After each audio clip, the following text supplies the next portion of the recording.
accessory here.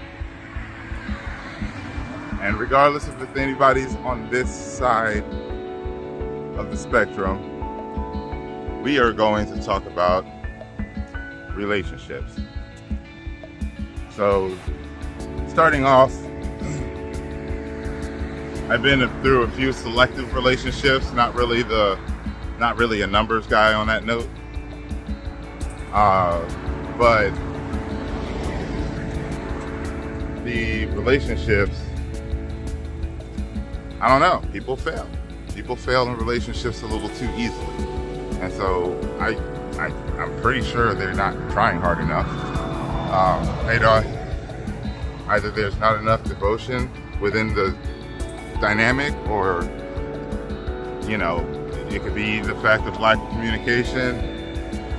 It could be the fact that they were vainly used to support others' image of them.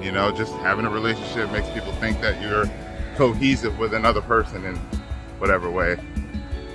So relationships don't have to be as far as love. And I think people are having trouble with understanding that. They pretty much, if they're not a part of their heart in any way, then there's going to be some edge to the way they treat somebody that's not the love of their life in some way. But what I've come to understand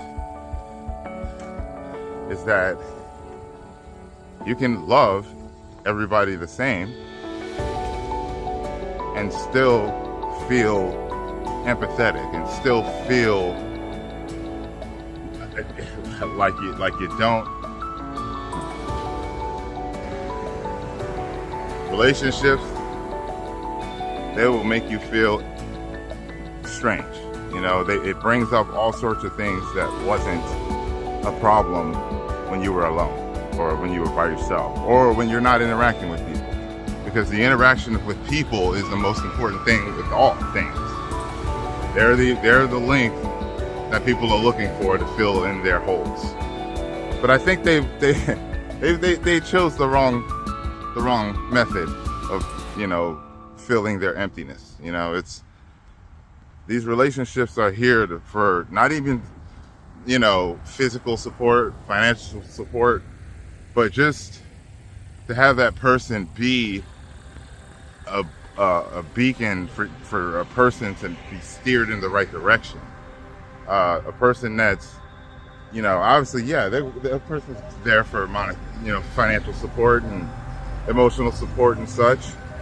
But truly, at the same time, there's a lot of support that can be used by a person when they're feeling in that way, when they need the support. And I honestly think that the only support somebody can do for themselves, even, is to be compassionate to another person's anything that doesn't rub right with you. If you think a person is not being a good person, then you need to collect yourself and figure out what the hell you think a good or a bad person is. Because it's not what you think. It's not, if I follow the rules, I'm a good person. No. You follow the rules, you're a limited slave of the freaking man-made laws of the system. But in reality, that's the way it is. So people choose that way. And it's not ideal. So, when it comes to relationships, and even just walking past somebody you don't know, never probably will see again, just say hi to them. Just say hi to them. If they stop and look interested, then have a question to ask them how their day was. Anything. But whatever it takes to have a relationship, just make it. Later.